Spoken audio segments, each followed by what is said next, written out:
لو اتكلمت مع اي حد فاهم عربيات هيقول لك ان في ازمه اليومين دول، ان في عربيات كتير قوي فقدت الروح. في عربيات حتى في من مرسيدس وبي ام دبليو بعض السيارات فقدت الروح اللي احنا متعودين عليها منها. فاحنا النهارده معانا عربيه لسه محافظه، او شركه لسه محافظه على الروح بتاعتها.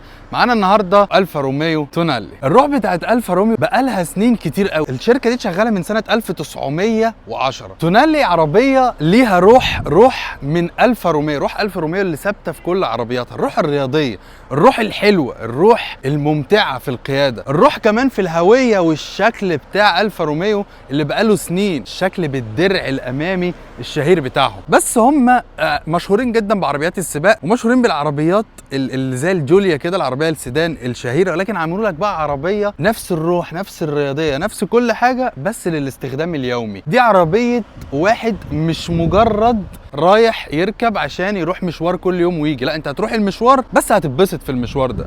الفا روميو شغاله من سنه 1910. هم لسه على فكره من كام شهر كانوا بيحتفلوا عالميا انهم بقالهم 115 سنه شغالين. وفي مصر هنا كمان عز العرب كان عامل احتفال جامد قوي، عز العرب وكيل الفا روميو، واحتفل ان هو بقاله 115 سنه الشركه دي شغاله. وده تاريخها يا جماعه، يعني عشان بس انا عايز افهمك واقرب لك المسافات. الفا روميو شغاله من قبل ما يبقى في حاجه اسمها بي ام دبليو مثلا. الفا روميو شغاله من قبل فولكس فاجن، ومن قبل تويوتا، ومن قبل هوندا. الفا روميو شغاله من قبل نيسان. الفا روميو شغاله من قبل ما لامبورجيني تفكر تعمل عربيات ب 53 سنه. الفا روميو تاريخ. فالتونالي هي تاني عربيه اس يو في تعملها الشركه دي عشان تنافس في قطاع الاس يو في وفي الحته بتاعت الاستخدام اليومي العملي بالروح بتاعت الفا روميو. وشوف يا اخي بقى، عشان الروح دي مش هتكمل الا بالرياضيه، موتور 2000 سي سي. العربيه اللي معانا جايه بموتور 2000 سي سي تيربو. الموتور ده بيطلع 268 حصان و400 نيوتن، متوصل بفتيس زد اف 9 سبيد اول ويل درايف كيو 4. العربيه دي مش ممكن على اداء، بتجيب من 0 ل 100 في 6 ثواني ونص. تخيل انت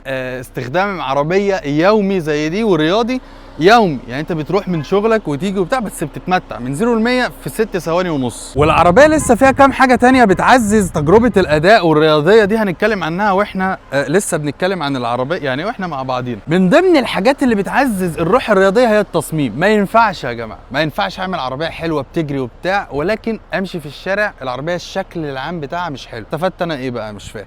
لا، عربيه النهارده شكلها تحفه، ديزاين مميز جدا بتاع الفا روميو. الدرع اللي قدام في المقدمه العربيه اللي مشهوره بيه الفا روميو، اللون حتى اللي معانا اللون ده جامد قوي، اللون الازرق اللي معانا ده لون تحفه ومدي العربيه شكل جمالي هايل، لون لايق على الاضاءه النهاريه ال دي، الفول ال دي طبعا.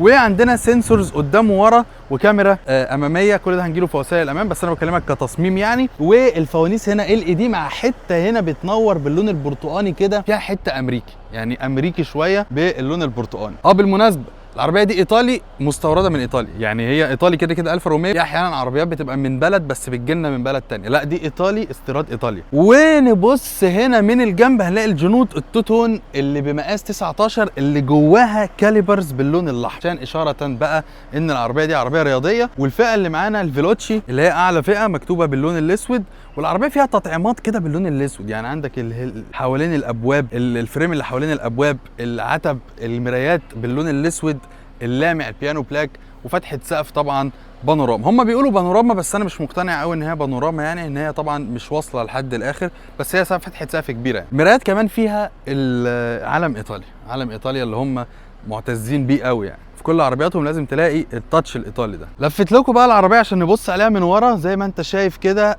تصميم برضو تحفه، نفس الروح بتاعه الفا روميو. لايت بار جميل قوي، والعربيه بتعمل ويلكم لايت لذيذ قوي وانت بتفتح العربيه، عشان بتلاقي الفوانيس دي بتسلم بعضها، كل فانوس بيسلم بعضه كده بديزاين شيك، والفانوس برضو اللي قدام الفوانيس اللي قدام بتسلم بعضها بطريقه شيك قوي وحلوه قوي. وهنا هنيجي لفتحه الشنطه. تفتح الشنطه هتلاقي معاك شنطه كبيره 500 لتر. مش معنى ان انت راكب عربيه رياضيه ان انت مش هتتبسط، لا، شنطه برضو كبيره 500 لتر عشان لو احتجت العربيه للاستخدام العائلي.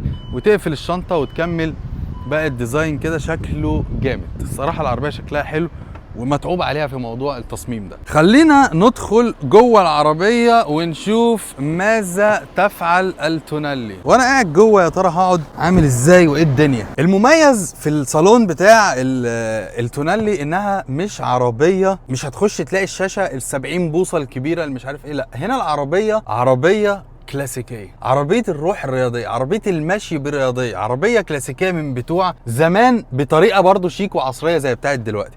يعني عندك مثلا ان انت هنا هتلاقي شاشه بمقاس 10.2 بوصه، شاشه عاديه خالص كافيه جدا، ابل كار بلاي واندرويد اوتو وايرلس. الشاشه شكلها كمان لذيذ، شكل اللي هو فاهم، مفيش بهرجه، مفيش دوشه، مفيش بتاع التصاميم الجديده الحاليه بتاعت العربيات الصينيه والكلام ده كله. هنا مش هتلاقي الكلام ده، الايطالي بقى شغل تاني خالص. وعندك امبيانت لايت هنا حوالين الشاشه بينور، وعندك كمان حتى التحكم في التكييف عباره عن ازرار شكلها جامد ومرصوصه جنب بعضها.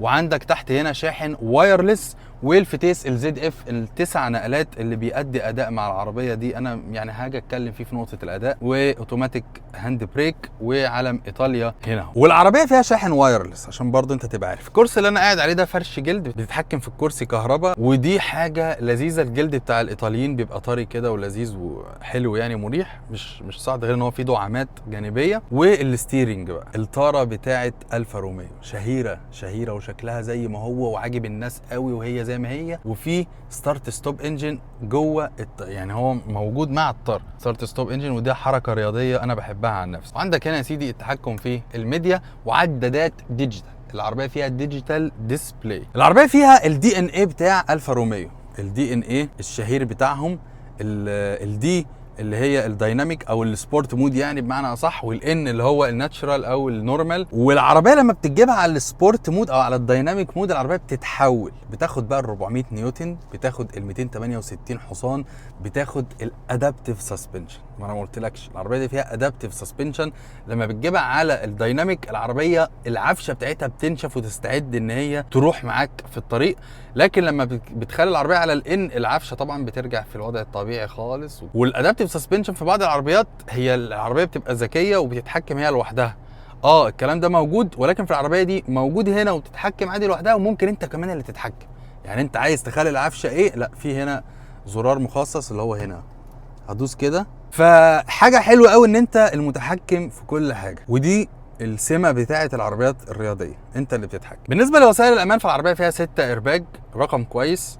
فيها اي بي اس، فيها اي بي دي، فيها اي اس بي. العربيه دخلت اختبارات الامان الاوروبيه، خدت 5 نجوم كاملين ونجحت فيهم. والعربيه فيها اداس سيستم، العربيه فيها بلايند سبوت، العربيه فيها لين كيب اسيست، العربيه فيها اوتوماتيك بريكنج، العربيه بتفرمل في حاله الطوارئ او ايمرجنسي بريك.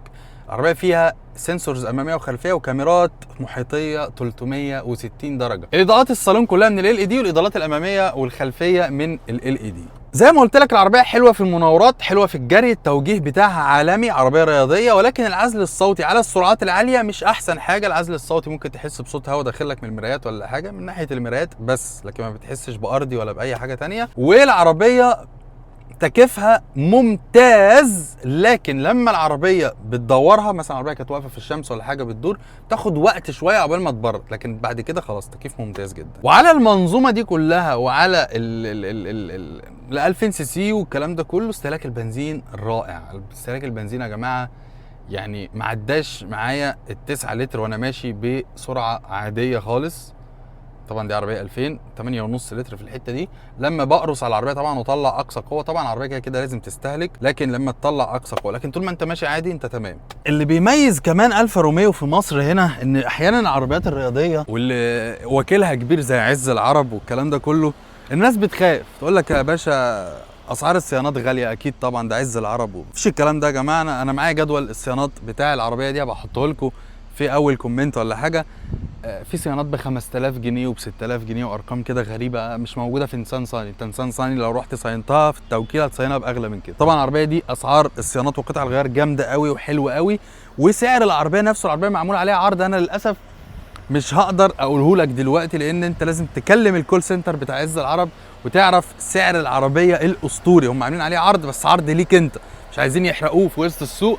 اتصل بعز العرب واتصل بالكول سنتر، هتاخد سعر عبقري. وبس يا سيدي، ده كل اللي انت محتاج تعرفه عن الالفا روميو التونالي. وقولوا لي محتاجين عربيات ايه تاني نجربها ونعمل لها تيست درايف وتقعد معانا. وما تنساش تتابعني على باقي المنصات وخصوصا انستجرام عشان بيحصل عليه الكواليس بتاعه التجارب دي كلها. انا كل يوم كنت بصور العربيه دي على انستجرام على الستوريز عشان اوريكم الكواليس ماشيه ازاي. وكان معاكم محمد الباشا، سلام.